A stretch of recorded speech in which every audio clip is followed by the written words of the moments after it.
Everyone believes my husband died of a rare type of cancer, but I know the truth. It was the children with the black eyes. They did this to him. What am I going to do without him? I feel so alone. And to think, we thought we were helping innocent children. They were far from innocent. They took Henry from me. They came to us 5 months ago during a cold winter night. The sun had recently set.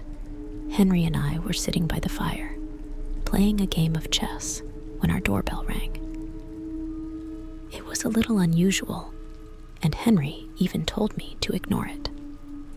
I tried to do as he said, but when the doorbell rang again about a minute later, I sent him to check. I stayed behind in the living room, but listened in on what was going on. I heard Henry open the door.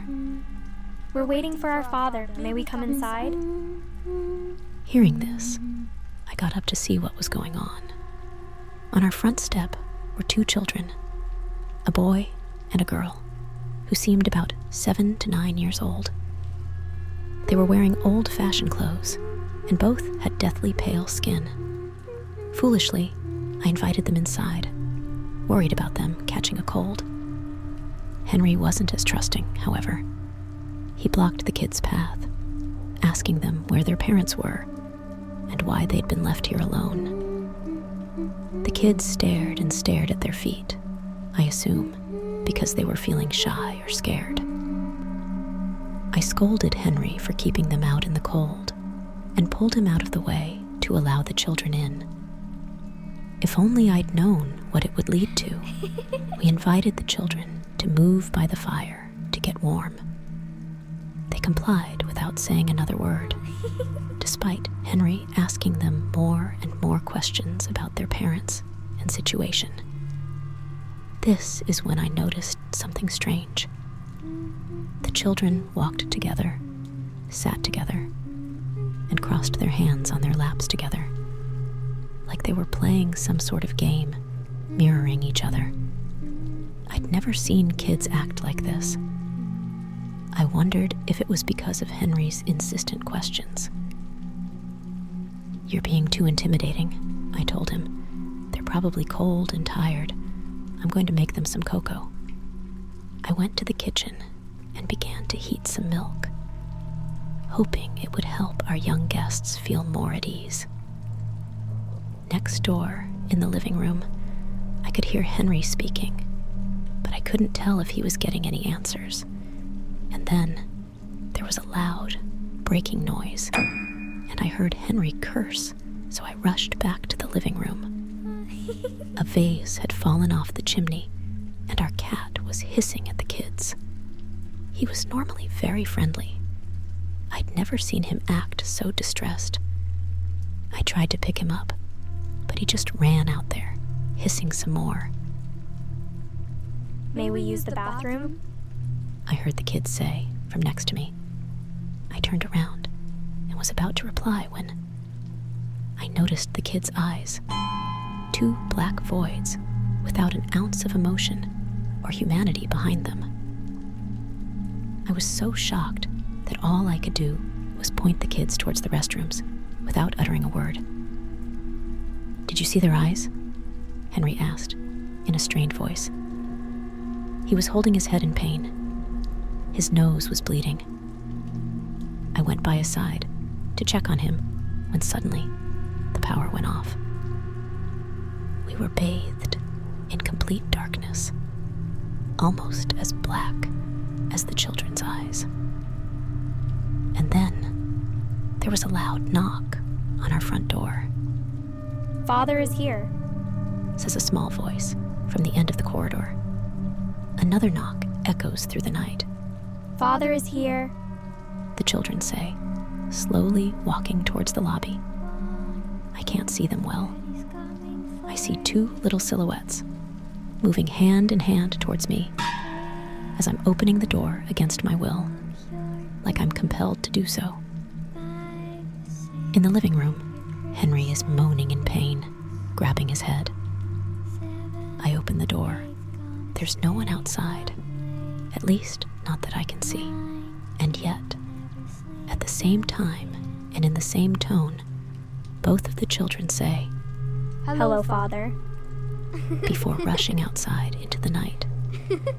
I'm thinking of calling the police, but I can hear Henry's in pain, so I rush over to the bathroom to get him a towel.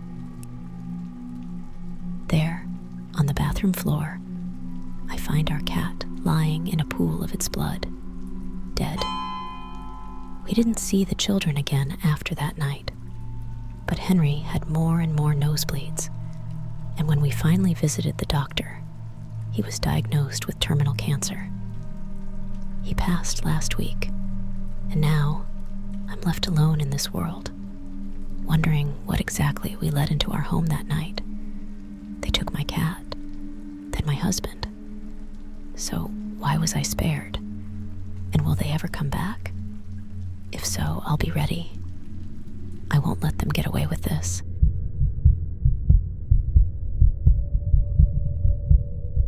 Things have been difficult for us since Ted's death.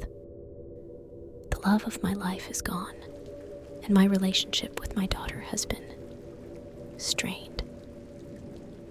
Allie was always an easygoing kid, but since her father's passing, she's been so angry. At me, at her friends, at nothing. She screams and fusses all the time. I'm exhausted. Some days I even catch myself thinking that I would rather be alone to get my bearings straight or just to be able to cry. I regret ever thinking such an awful thought because somebody must have heard it. Or rather, something evil. 10 days ago, Allie asked me if she could go play with a neighbor in the woods behind our house. I was so relieved at the idea of her socializing and having some fun again that I didn't even think to ask who she was going with exactly.